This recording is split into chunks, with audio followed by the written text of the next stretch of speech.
Thursday to everyone, and welcome to the conversation class. And today we're going to continue with the descriptive word. Last time we discussed the descriptive word as adjective, and today we're going to discuss the descriptive word as adverb. So, or we can call it a descriptive word for the mannerism of action. So before we go to the main lesson, let us begin with the aphorism. So today's aphorism is Kina namke chayang kor, dona rangi poyang tre. Let me repeat this. Kina namke chayang kor, dona rangi poyang tre. So this means that even the birds gather around during the good times, during the bad times, even one's child abandons. So this is one of the saying. It says that during the good times, not only the people, but the birds and the animals gather around oneself. And when one finds themselves in sadness and despair, one's near ones and even one's child abandons them. So this is a saying in Tibetan. Okay, so today we're going to discuss the adverb or the descriptive word of action. So chaweketsi. So it's adverb. Let me change this.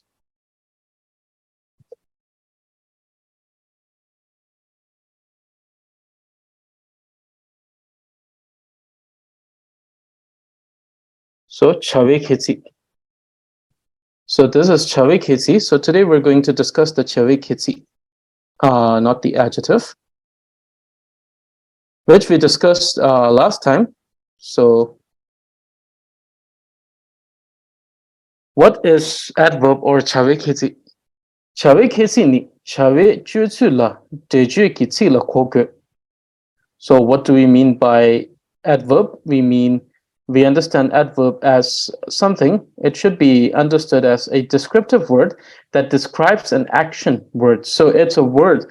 So we have already differentiated. In the previous class, we talked about the preference on the word ketsik or the descriptive word over the gensik or adjective, because we said that the word ketsik it's more pervasive. It has the ability to be more pervasive over a greater description, rather than just saying ginsik, which directly translates to describing a name. So therefore, we have chosen the word ketsik, and there's another word that is chotik, which also should be understood as characteristic word, a word that describes a particular characteristic of something, a phenomena, that is. So what do we understand by chaweketsik? So chaweketsik should be understood as a descriptive. It's a descriptive word. So it is a descriptive word. And what type of a descriptive word? It's a descriptive word which, in contrast to the descriptive word of the name, that is adjective, here we describe the mannerism of an action, how an action has happened, rather than describing the physical or the non-physical attributes of a name. So therefore, the difference between chaweketsik and mingiketsik is the function, one which pertains to the name or the naming word, which is mingiketsik, and the other one which pertains to the mannerism of action, which is chaweketsik. Lasso. So penna Tundru ki kala zangma sasong. Tundru ki kala zangma sasong. Tundru ki kala zangma sasong. Okay, so Dini chawa sawala deju ki kezi zangma peju chebare. Dini chawa sawala deju ki kezi zangma peju chebare. Okay, for example, Tundrup ate his food cleanly or neatly or cleanly or clean. Here, cleanly. Here we see that the descriptive word cleanly describes an action word ate, meaning that the word cleanly describes how Tundrup ate his food. Did he eat just a half? Did he eat just a portion of it? Did he eat only a little bit? No, he ate the complete.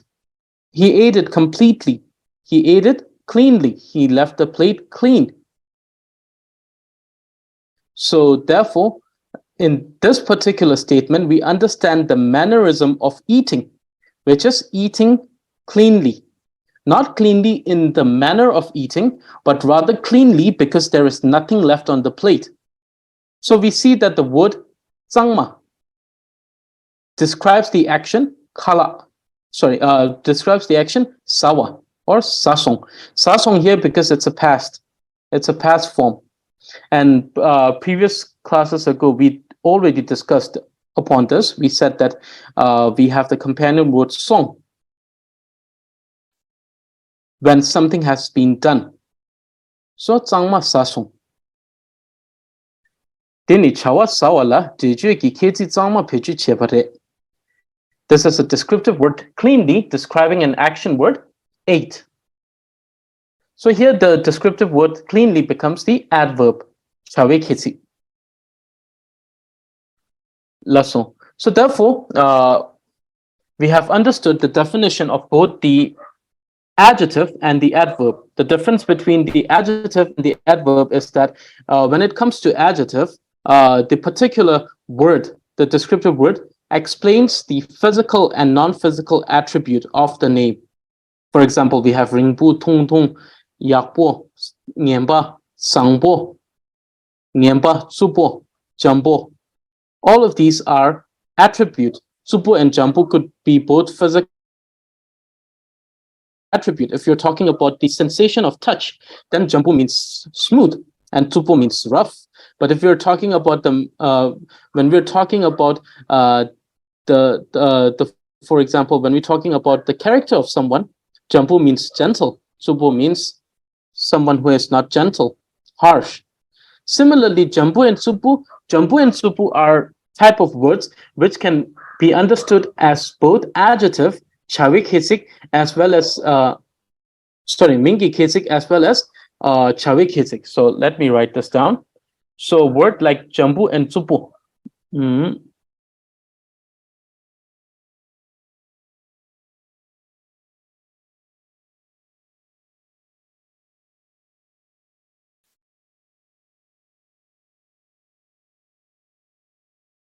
Word like jambu and supu. These words can be taken as both adjective as well as adverb, because if we're particularly talking about jambu and supu as the sensation of touch, then it's the physical attribute. It talks about the physical attribute of the word. That is the sensation of being smooth or sensation of being rough. But then when we talk about the mannerism of action, if we say that keja jambu shekitu, when we say things like, for example, if we say re di jambu tu, here we are talking about the physical attribute, meaning the very sensation, of touch. When we touch that particular cloth, we feel that it is smooth.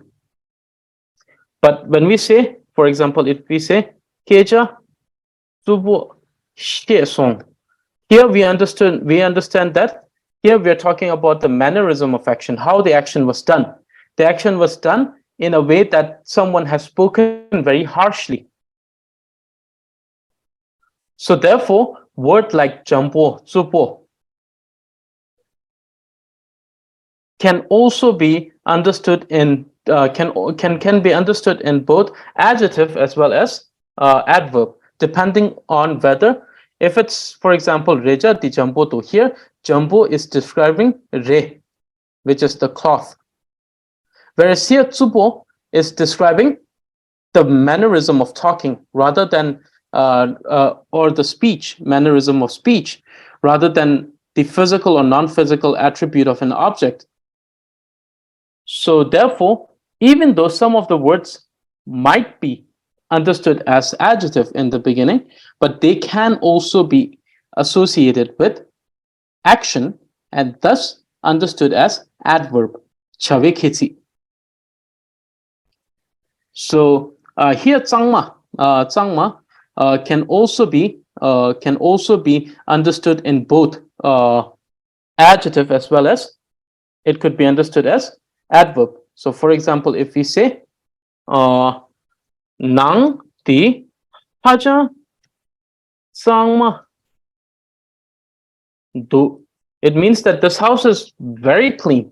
In this case, we see that Tsangma is associated with the noun or naming word nang, which means house or home, saying that this home is very clean. Then we can say lega Tsangma cheto, or lega Tsangma chegi yuebe. Here, one is asking, are you doing your work cleanly? Meaning that are you doing it are you doing it carefully without making a lot of mess? So therefore, in this case, we see that it's the same word Tsangma, but now it's associated with action rather than being associated with a noun or a naming word. So therefore, the very factor that distinguishes an adjective to the adverb is whether if it's defining an action or if it's defining an action or if it's defining a name. If it's defining a naming word, then it's an adjective. If it's defining an action, then it's adverb. And definitely there are some words which can never be used as adjective. Some adverb which may not be able to, which may never be used as an adjective because it cannot be used as an adjective. Similarly, some adjective that cannot be used as adverb. For example, adjectives like let's say mangbo. Mangbo means many, and this is usually used in as an adjective that defines the quantitative. It's a quantitative adjective which tells us many. So we see that even if it's attributed with the term such as leka, it will only talk about the quantitative aspect of the work rather than the mannerism of work. So therefore, these type of words can never be used as adverb. So therefore, we see that there are some adjectives which cannot be used as adverb, despite of being used with either action or with naming word. Because when it's used with action, the action somewhat turns into a noun. Because leka is also a noun or a naming word that refers to work. And at the same time, it could be understood as the action to work. So therefore, the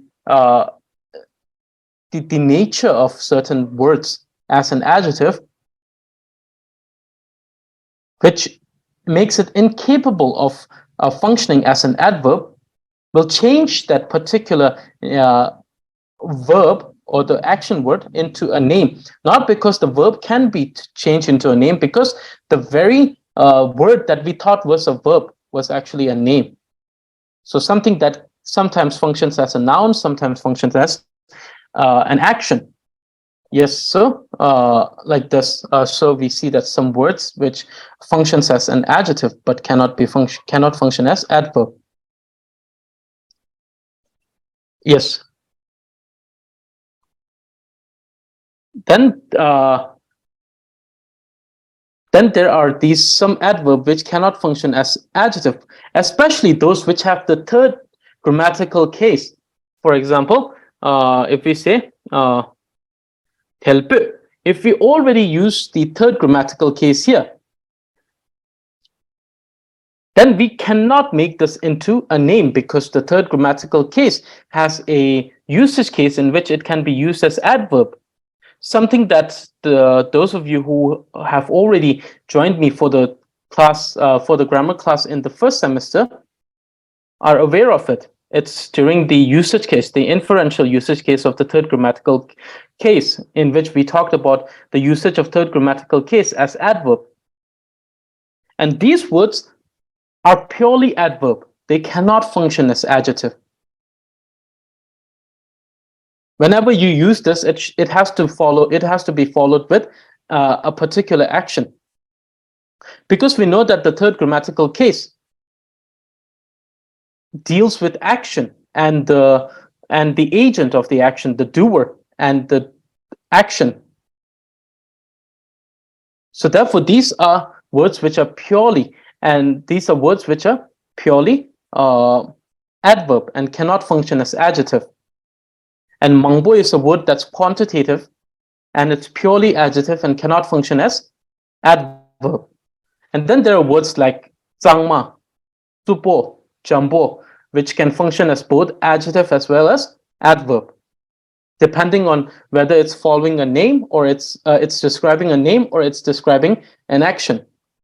These are some examples of adverb, and you'll see that so there are probably three types of adverb that we can recognize. The first one, in which we are using the third grammatical case, like gyokbu, helbu, right? And then the other one, in which we use the particle ngang, kibu ngang, tukbu ngang. And then the final type, in which we see the usage of shin, kyare kyore shin, sim shum shin. And shin is something that is also used with the present continuous form, which we already discussed in some of the previous conversation classes, probably in the previous semester, when we talk about the probably also in this, I think probably, or yes, in the previous classes in which we discussed the three times. Previous classes in which we discussed the three times, the past, present, and future. And also in some of the classes which were in the previous semester also, in which we talked about previous year actually, in which we talked about the continuous form, in which we use kin, yin, yin. And we also use shin, which talks about being in that state, being in that particular manner, being in that particular place, being in that particular situation, shin. And the other usage of shin, because we haven't discussed much on the usage of shin, but we have to. But we understand we understand that shin sometimes can be used in adverb, or it can also function as a companion word as continuous form. So for example, if we say, and it's always attributed with the present form of the verb, if we say nge lega shi che shin yu, which means that I am currently working. I'm currently doing a work. I'm currently doing a work. Nga lega shi che shin yu. Right? So in this case, so in this case, we see that the shin functions as a continuous form of verb. But here, it doesn't function in this way. Here, it functions as an adverb. So when we look at adverb, we will see that one of the form of adverb that we will encounter is with the third grammatical case particle, which is correct, because third grammatical case particle, the particles of third grammatical case, does function as providing adverb. So those who are interested, you may check the lesson on that in the grammar section. It's the inferential usage case of the third grammatical case. And then the other way of encountering an adverb is by the usage of the word ngang. And then in this case, you'll see that we are using the particle of sixth grammatical case, because ngang is a state of being. And which state of being is it? It's related to the state of being of happy. So it's relating the state of being and the actual state. So therefore, we use the relative case here. And then another way of encountering an adverb is with the usage of the particle shin. So those of you who are also interested in the lessons in which we discussed about the shin as a continuous form, you may check the basic conversation. So here we see there are three types of adverb that we can encounter. So the first one is 격부, which means swiftly, help, slowly, 기분왕, happily, 도분왕, sadly, 십차기, accurately, 꺄레 신, feebly, 점부, so 점부, gently, 쭈부, harshly, 땡추, 챔부, confidently, 심숨신, disheartenedly, 닝지, 챔부, mercifully, and shive, peacefully. So we see that these are all the adverb. These are the adverb that we have encountered. Okay, let me just put sa here. Okay, so these are some examples of adverb. So let me just do this. If this makes it clearer. So these are some examples. Okay, now we use these adverb in example dialogue examples.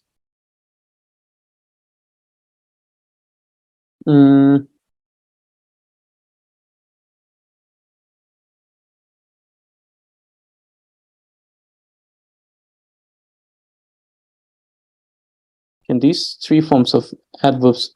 So what do you mean by can these three forms of adverb be used only with definite adjectives?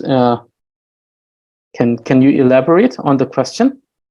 Or I can just answer this after the lesson, if we could do that. Lasso. Lasso. Okay, so dialogue 1. 치료del에. So one way of greeting someone is to greet them in accordance to the time of the day. So for example, right now, here where I am, it's evening. So I'll say 치료del에. And then someone else who is in some place where it may be morning, so 쇼빠del에. For those who are in a place where it's noon, then 닝공del에. Those who are at a place where it's afternoon, 닝겹del에. And then those who are at a place where it's already night, 세모델레 or 공모델레. So greeting someone on the basis of the place that of the time that is during the conversation. So 치료del레. Good evening. 치료del레. 캐나데 보임베. So let me repeat this. 치료del레. 캐나데 보임베.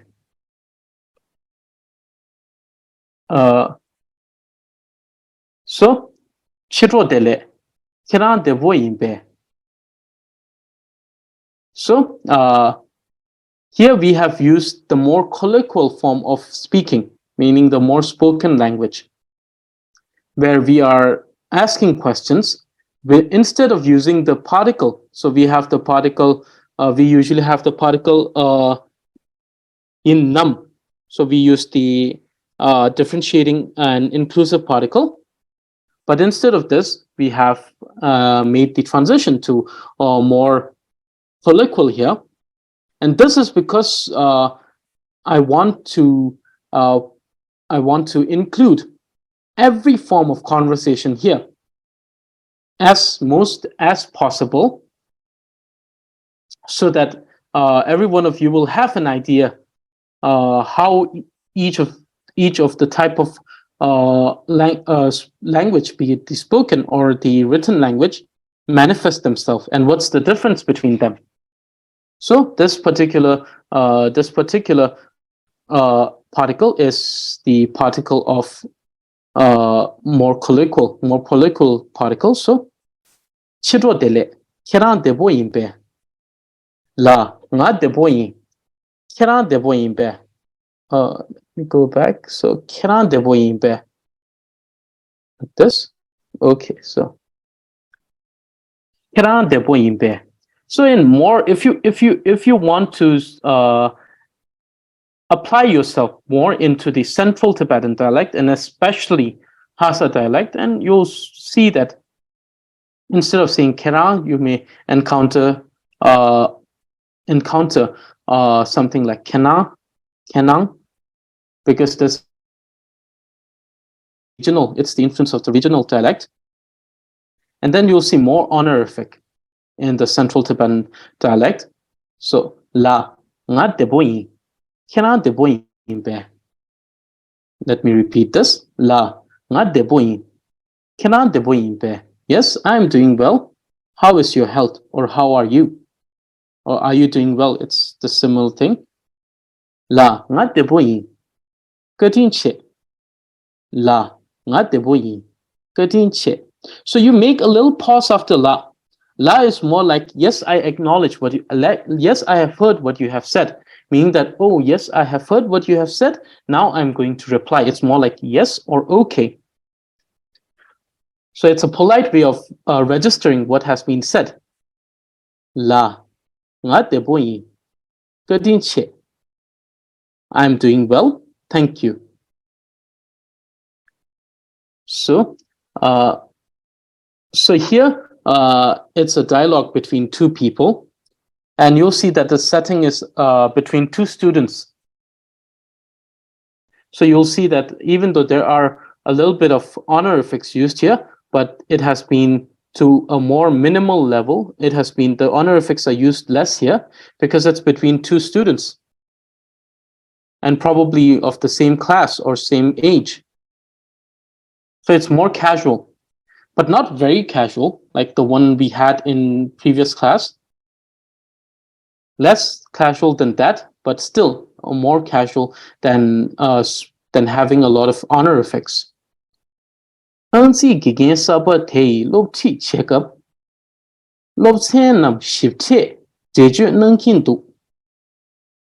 me repeat this, and please pay attention to the pauses that I'm making. The pauses that I'm making. Some of these pauses will come only after listening to others speaking and then practicing it. Some and reasonable. Some of them comes by a particular practice of having to having oneself being familiar with the particular language, and especially with the particular dialect. In those cases, you have to listen more, and then you have to adapt to the particular dialect. So, angzi gigin sabate lo ti check up lo tenam shifte de ju nang kindu la retu. Yes, so when the new math teacher teaches, he explains everything in detail. And then the second person replied, la retu. Yes, it is. In some cases, you'll also encounter la rela or la resha. So all of these three variations are correct. ko lawo shin thinking to tadung sinam telbo tang ko lawo shin thinking to. Yes, it is. He even shows the calculations in a slow and comprehensive manner. So here we're talking about the mannerism. So the first adverb that we encounter here is shipte, in which we have the usage of the third grammatical case as an adverb. And then here we have telpot and kolao shin. We have the shin, usage of shin here. And this is pervasive to both this and this. We have two compound adverb here. Two compound adverbs. And these are adverb by the usage of the word shin. So, yes, it is. He even shows the calculation in a slow and comprehensive manner. La mutun yue. La mutun yue. Yes, I agree. Tenghe engzi gigen ki, zi nam gyokpo ziba ma se. Jishe kyang sebo tezam nangki mindu, nangki mare. Okay, so this is something that with the usage of the particle re. You can also do it with tuk. But when we use it with tuk, we have to use the negative particle mi, mituk, or minduk. Okay. La mutun yue. Hinge engzi gigen ki, zi nam gyobo zi ba ma se. De she kyang sebo tezam nangki mare.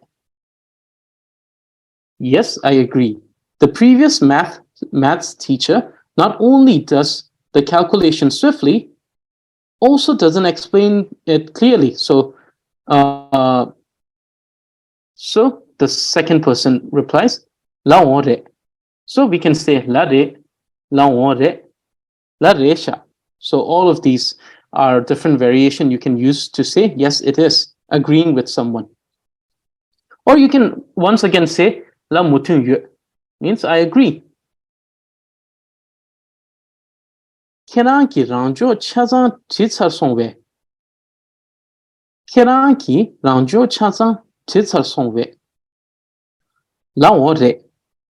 Keran ki rangjo chazan chitsar songwe. Yes, it is. Did you write all your homework? La. Rangjo chazan chi kyang ma lu par chitsar song. Samlo tan ne telbe ngang chibayin. So here you observe that the kind of adverb that we are using is with the usage of the particle ngang and the third and the sixth grammatical case. Particle, the relative case, and ngang. Telbe ngang means in the state of slow, meaning slowly. Let me repeat this. La. Rangjo chazan chi kyang ma lu par chitsar song.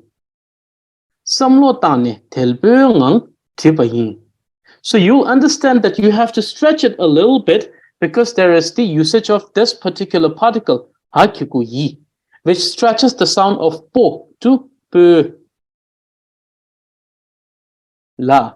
Rangjo chazan chi kyang ma lu par chitsar song. Samlo tane telbe ngang tibayin.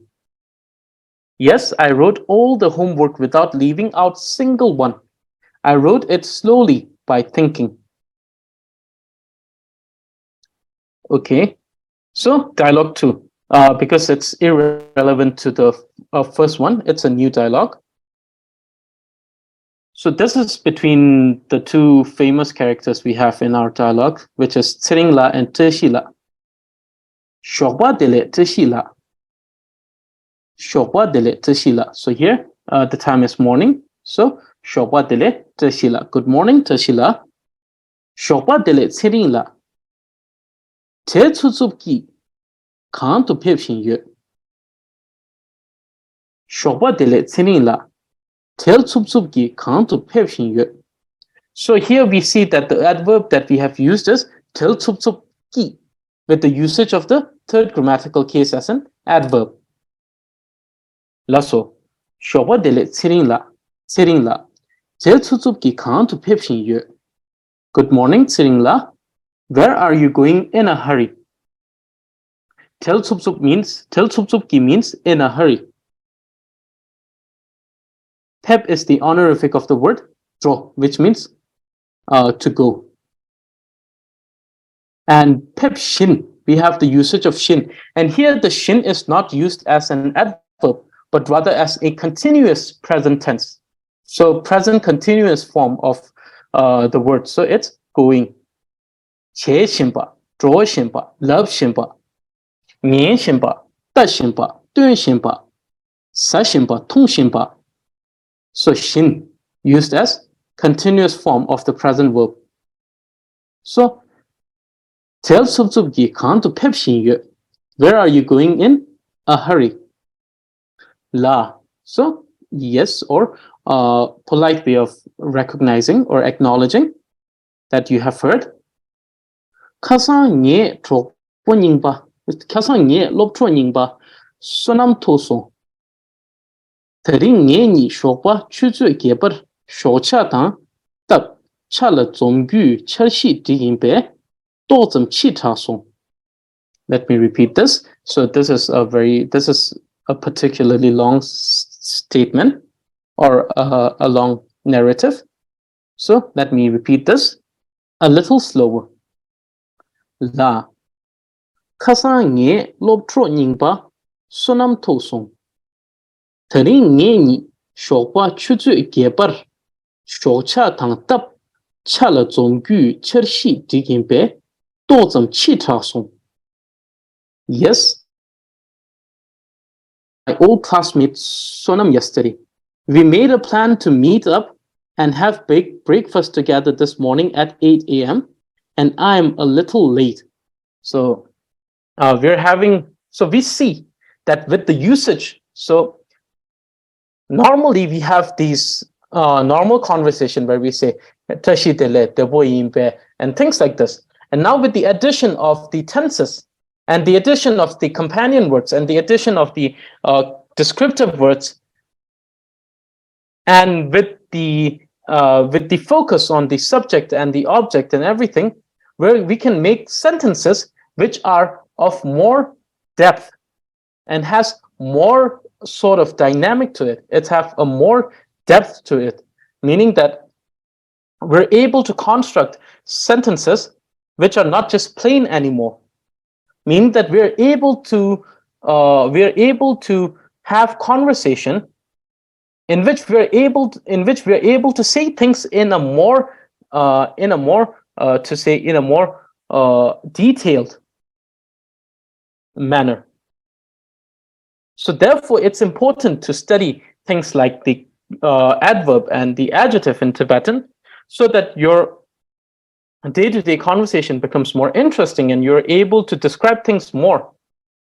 It becomes a verbal description of things. Especially if you want to tell someone about a description of something that has happened, you'll see that there will be a great use of both adjective and the adverb, chave keti and mingi keti. So therefore, it's important to keep checking in with yourself to see that by adding these things that we're discussing here, is your Tibetan becoming more? Is it changing and becoming more detailed? Are you able to integrate more information? Are you able to integrate information in a more interesting manner? You may be saying the same thing, but now with the usage of these concepts, you may be able to say it in a different manner, with using different details. So this is something that comes with the understanding of the conversation courses, that you should apply these concepts to your day-to-day speaking, and then you will see your Tibetan manifesting in front of you. Lasso. So lasso ta gyobo pevro jema jeung or jema jelyung. It's same. So lasso ta gyobo pevro jema jelyung. Okay, please go fast. I'll see you later. So jema jeung is a way of saying goodbye, or I'll see you later. Lasso, Jema Jelong, Tusum Dele. Tusum Dele is like a farewell greeting, like a greeting that you say when you when two people after talking when they depart, or meaning that they go to their home or they go separately. So you can say demoche, or you can say Tusum Dele, which means I wish you a good day. Tusum means the three time, the morning, the noon, and the evening or the night. The morning, the noon, and the night. Lasso, Jema Jelong, Tusum Dele. Okay, I'll see you later. I wish you a good day. Lasso. So this is an example in which we have encountered all the three types of adverb. The first one, which is an adverb because of the third grammatical case. The second one because of the word shin. And then finally, we encountered the type of adverb which comes with the sixth grammatical case and nung. And then we also encountered a case in which we had the usage of shin, not as adverb, but as continuous present tense. Lasso. Now this is example of some verb. So we always discuss. We introduce some verb each class. So the verb for this class, the first one is chun. Chun means to arrive. Chun means arrive. Chun. Chun means arrived. Chun means will arrive, and chun means imperative form of arrive, commanding someone to arrive. Gul. Gul means to move. Kul means moved. Kul means will move, and kul means move. J, investigate. J, investigated. J, will investigate. J, investigate, imperative form. Gyok, lift. Gyak, lifted. Gyak, will lift. Kyok, lift. Cup, hide. Cup, hid. Cup, hide, and cup, imperative form for to hide. So these are some verbs that we have introduced. Okay, so example one. So we have a conversation between Siringla and Tashila. Tashila shoba dele. Good morning, Tashila. So let me repeat this. Tashila shoba dele. Siringla shoba dele. Maje yuning.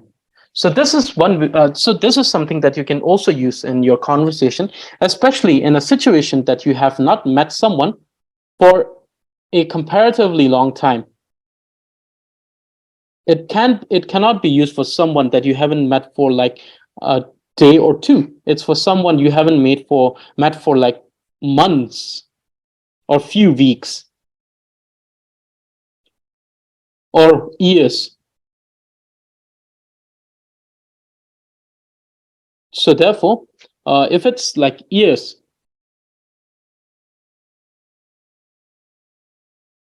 then you can use the word hajang, which means very.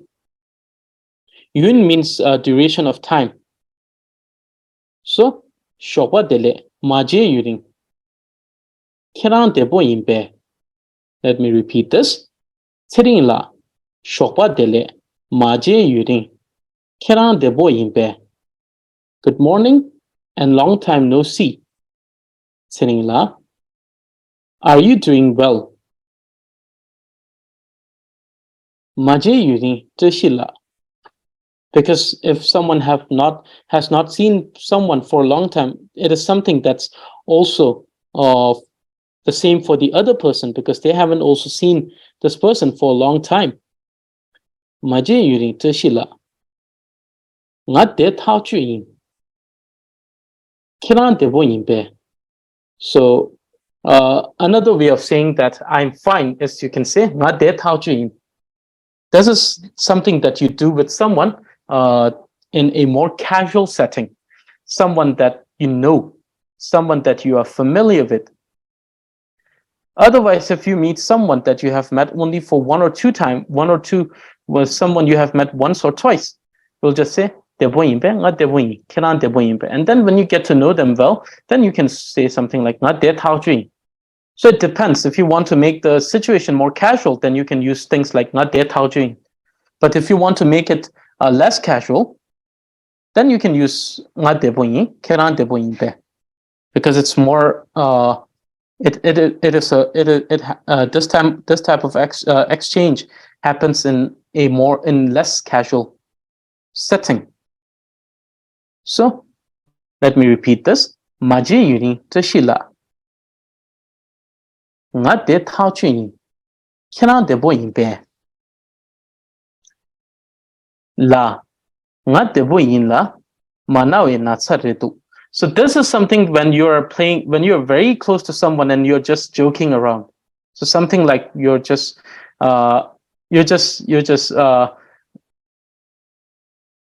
making a joke or something, you know? So in a very casual setting, when you know someone very well, in a sense, someone you can just joke around with. So, definitely you don't use it for someone that you don't know very well. So therefore, nga debo yin la manawe na tsaretu means yes, I'm fine. To not fall sick is my sickness. So this is something I usually use when normally I meet people that I know quite who are more familiar with, whom I'm more familiar with, whom I'm very well acquainted with. So usually when they ask me, oh, I say, which means that yes, I'm fine. To not fall sick is my sickness. So it's like making jokes with them. So yes, I'm fine. To not fall sick is my sickness, meaning that I never get sick. It's something like saying that I never get sick, and that is my sickness. Not in a negative way, in a very playful manner. Lasso.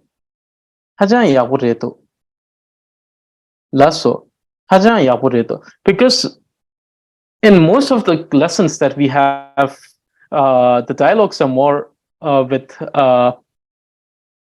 honorifics and less casual setting. Or even if it's casual, it's mostly very much influenced by the central dialect. In a way, not too much. Mainly written language, but therefore that is the reason why these days I'm introducing a little more of the casual way of speaking, where you can also make jokes, because being able to make jokes while you speak also increases or also widens the prospect of your conversation. It widens the possibility of the kind of environment that you manifest with the things that you say. So therefore, lasso. Okay, very good. Sitting la. Kasanye drama la jeson. Kong hajan tu drobu ngang. Lu linking nang la lo shinto. Let me repeat this. Sitting la. Kasanye drama la jeson. Kong hajan tu drobu ngang. Lu linking nang la lo shinto. Okay, so here we have the adverb, which is tuk drobu which means merrily, meaning some happily or merrily. Siringla, yesterday I met Dormala. She was returning home while very merrily singing, meaning that I saw her return. So I met her, and then at that time she was returning home. She was returning home while she was singing very merrily. So she was very happy. It indicates that she was happy. So the adverb here is merrily. Linkin. So you see kin here. Linkin. Kin here is it functions similar to shin. And here we have used kin because the suffix letter is na, and therefore the the third grammatical particle that follows na is kaya de kegu gisaki. But since this is the present continuous form, so we write kin. So lu linkin na la lo shinto. Okay. Yesterday I met Domala. She was returning home while very merrily singing. So happily singing. Lasso. Pelcher lekung la ne chu sangbo shi chung yu gire. So you can have few variations here. You can say Pelcher lekung la ne chu sangbo chi nang sangbo shi chung yu batado. So let me write few variations for this. You can use any one of those, and all of these are correct. So you can say the similar thing that I have written here, which is, let me just make it a little. Pelcher lekung la ne chu sangbo shi chung yu gide. Or you can say Pelcher lekung la ne chu sangbo shi chung yu ba da do. So in the past, you can either use re or da. So both of these are correct. You can either say Pelche lekung la ne chu sangbo shi chung yu gide, or Pelche lekung la ne chu sangbo shi chung yu ba da do. So it seems that something very good has happened in the office. So both of these variations you can use. Also, Pelche lekung la ne chu sangbo shi chung yu gide. Okay, maybe a good thing happened to her, at her office, and definitely to her, or relating her. La yingire. So agreeing in a very polite manner, la yingire. Tangbu nye ge chung pebe lena ma chung. Tadong tsar ni ba ge shu che zam ki pebe shine tona che song. Okay, la inkide. Tangbu nye ge chung pebe lena ma chung. Tadong tsar ni ba ge shu che zam ki pebe shine tona che song. Yes, maybe. Inkide means maybe. Yes, maybe. First I called out in a low voice, but she didn't answer. Then the second time I called out in a rather loud voice. Finally, she noticed me. Okay, so finally she noticed me. So we see that shine means finally. Sitting. Chongdel ula yintab changme kerang la tezam che yu gide. Chongdel ula yintab changme kerang la tezam che yu gide. Since it was in the middle of the town, everyone must have looked at you because it was something that stood out, something that was different from everyone, something that caught the attention of everyone. So therefore, many people might have looked at Sashila because he was probably the first time when he was calling in a low voice, Domala didn't answer. So the second time he must have called in a rather loud voice. So must be shouting. And since it's in the middle of the town, so shouting in the middle of the town when everyone is going around busy might be something that caught the attention of everyone. That's so. So trying to explain what kind of situation it might have been. La. That tempo ma soro. Hajang what's habuchung. Kagu simbe morang kam la. Kam is a word alternative to the word dam, mean near. Or you can use the word tung, which means in front. Kagu simbe morang kam la chine. Debo yimi kecha chibayi. Let me repeat this. La. Ta temba ma soro. Hajang what's ha chenpo chung. Kasas kagu simbe morang kam la chine. debo ime keja tibayi. So here, kagu simple is the adverb. Yes, please don't remind me of it now. It was very embarrassing. I silently went up to her and had a small chit chat. So, debo ime keja ti means to ask if she is well or not. So, a small chit chat. Laso, nye tensu chemiyon. Kazan poro kabo cha ye batatu. So this is something that we have already studied in previous class, which means the white crow. So white crow means something that stands out, something that seems different from the rest. Therefore, it's called the white crow. And if we use it with someone, normally it refers in a very negative way. When we call someone poro kapo, it means that someone who is standing out, who is attention seeking. Definitely here, attention seeking, here poro kabo, because there is a different degree of the usage of the particular idiom. Similarly, there is different degree of usage of a particular word. So therefore, it might not always mean someone that seeks attention, but it could also be understood as someone that is standing out from the rest. Because poro kabo, the white crow, is standing out of the rest of the black crows. So it could be in the negative light, it could be referred to someone who seeks attention. But in a very general sense, it could mean someone that stands out. So, laso, nye tensu che miyon. Laso, nye tenso che mayon. Kasan poro kabo cha yobatatu. Okay, I will not remind you of it. It seems you became the white crow yesterday. So in a very general manner here, rather than in a negative light. It's just like a joke. So Tiringla is just playing, just having fun, pulling the leg of Tashila. So nothing intended as a negative comment. So very general and playful manner. La poro kabo chaba mase. Tadun Tiringla ki netsu ngotsa jenti dindashi tenso wani mai la. Let me read this again, a little slower.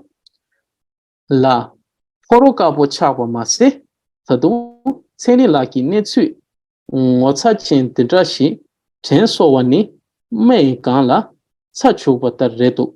So here we have two idioms. The first one is poro kabo, the other one is mei la tsachupa, which means rubbing salt on the wound. So yes, not only did I become the white crow, here white crow meaning someone who stood out, but reminding me of this embarrassing incident by Tiringla is like rubbing salt on the wound, meaning that you're rubbing salt on the wound, meaning that he was already embarrassed. Now by reminding it is making Tashila embarrassed once again. Tiring. Tashila konge meper remun che. So this is a very polite way of saying, I hope you're not angry. So remun che means I hope and pray that you're not angry. A very polite way of saying that I hope you're not angry. Tashila konge meper remun che. Nye kutse shubayin. I hope that Tashila was not angry. So I hope Tashila was not angry. I was just joking. Kutse is an honorific for playing. I was just playing, or I was just joking, or jesting. Laso nye hakoson tute manaro nga kontro samason. Let me repeat this. Laso nye hakoson tute manaro nga kontro samason. Okay, I understood. Please don't worry. I'm not angry. Heina yakutu. Nye teshila. Sumpo means to irritate someone. Kontro means to be angry. Sumpo means to frustrate or irritate someone. Nge teshi la sunbu suna kawarungkire Samsung. So this is more like a rhetorical question. It's not something like a case where someone is asking. It's more like a rhetorical thing. It says that I thought it is not right to irritate Tashila. So it is good if that is the case. It is not right to irritate Tashila. So the second one here, this one where Tashila says, La Tendrashila kontro sa rumba kawayu. So this is not a question, actual question. It's more rhetorical question. Saying, oh, how will it be proper to be angry at such a thing? It's not like someone is asking someone, how is it proper? It's just a rhetorical question. So Tringla was saying that, oh, that is good. And it is not right to irritate Tashila. And then so Tashila is saying, oh, how will it be proper to be angry at such a thing? Meaning that Tashila was not angry. And then rhetorically saying that, how would it be even proper if I become angry for such a measly thing? I'm relieved. Lord Deson. Nga tata tromla drogugi to or drogugi yue. Nga tata tromla drogugi yue. Senyi nang la shabden yue. Let me repeat this. Lord Deson. Nga tata tromla drogugi yue. Senyi nang la shabden yue. I'm relieved. I have to go to the market now. I'm holding a long life prayer tomorrow. Shabden means long life prayer. Lasso. Ngaya nang to logu yue. Okay, I also have to return home. So, lasso, tajima jeong, demo ang. Ang is a particle. It's a word that is used when someone is very close to someone. It is said to someone to whom one have a very close as well as a very sort of someone whom the other person truly cares about, a caring sort of nature, in a very caring nature, one may say, like a parent to a child, a friend to a friend, a guru to a student. Lasso, te jesu lasso, ta jesu jelong, demo ang, which means, okay, then I will see you later. Take care. Not just take care in a normal way, take care in a very caring way. Lasso, jema jelong, demo. Demo means take care, but this is like a more casual way of saying. So here we see that just by looking at the way Tseringla and Tashila was speaking, we see that Tseringla seems to be someone who is older than Tashila. Lasso, jema jelong, demo. Okay, see you later. Take care. So in this narrative, we have seen usage of some of the, seen the usage of adverb. We have seen usage of, we have also seen usage of some of the idioms that we have been learning. So it's very important to use these idioms, and if also possible, to use these aphorisms that we are learning in our day-to-day conversation, because it brings a much more sort of dynamic, a much more sort of detail to whatever we are speaking to. Because definitely many of you have been studying the conversation, and many of the conversation classes you have encountered many interesting way of speaking, like many interesting lines or dialogues. But being able to integrate these idioms and these aphorisms and some of these particles, which just simply makes the very line or the dialogue more interesting, more detailed, is what shapes the very Tibetan that we are planning to manifest for each and every one of you. So it's a very good idea if you start integrating these idioms. So the examples are provided here. Lasso. Now these are the new words that we have, and these new words, if some of these are new, please take them into your vault of words.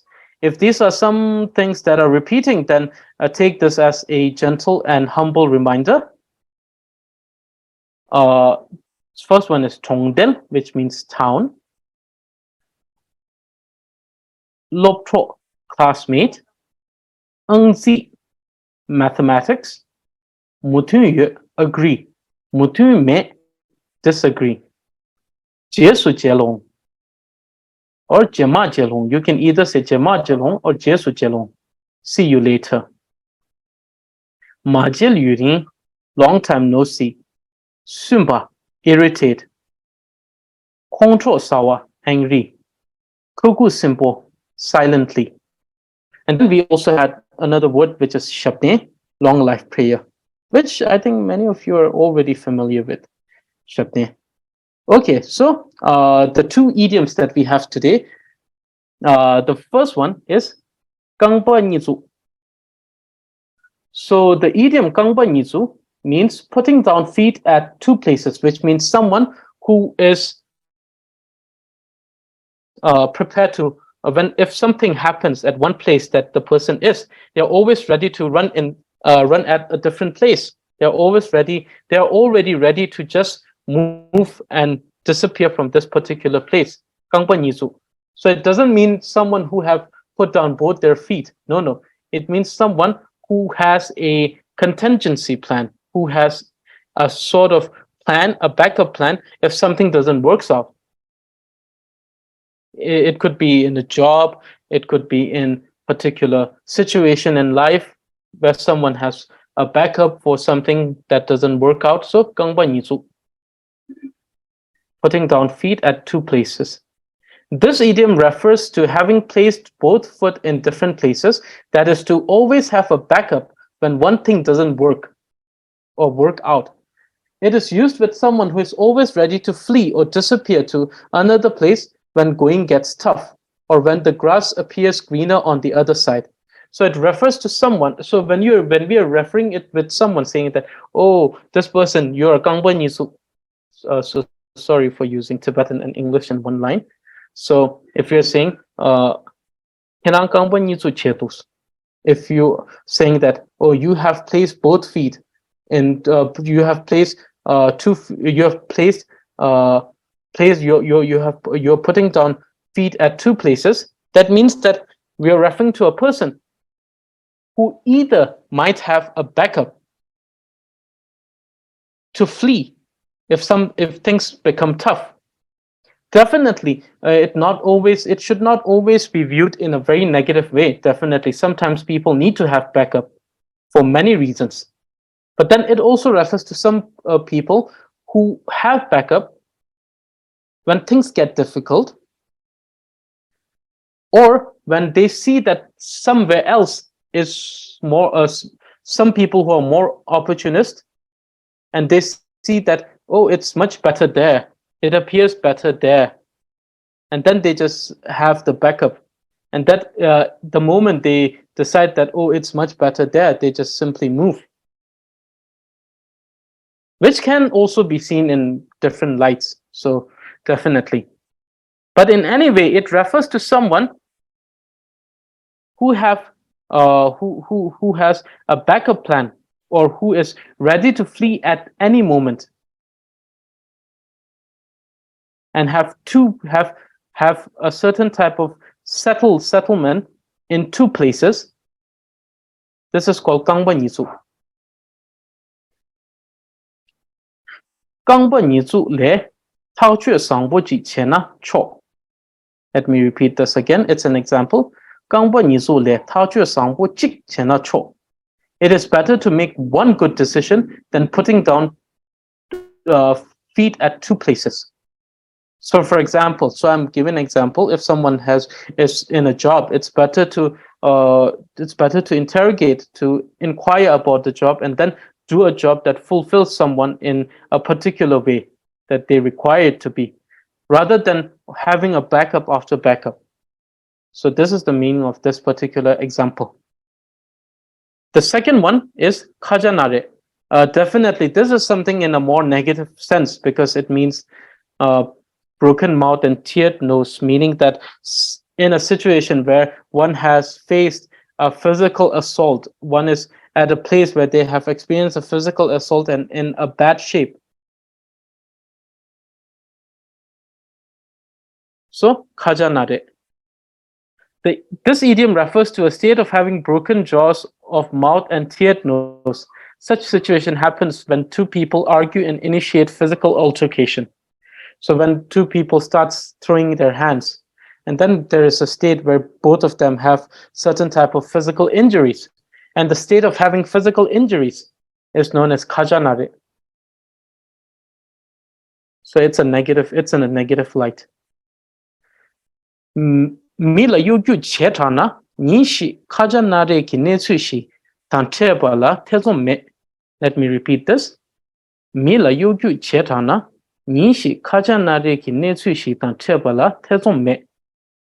There is no doubt that that if one is excessively cunning, then one day they will encounter a situation of having broken mouth and teared nose. So this is, like I said, it's in a more negative sense. So therefore, it refers to a situation that is not pleasant.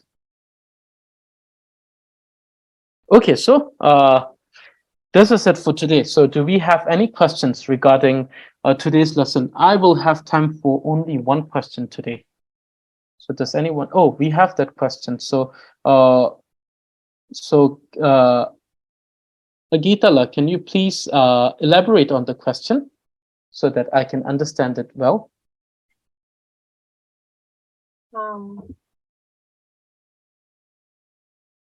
So my question is, can one adjective be used with all these three forms, shin, sa, and ngang, or is for each form a different adjective? Okay, so you mean when we use the adverb, right?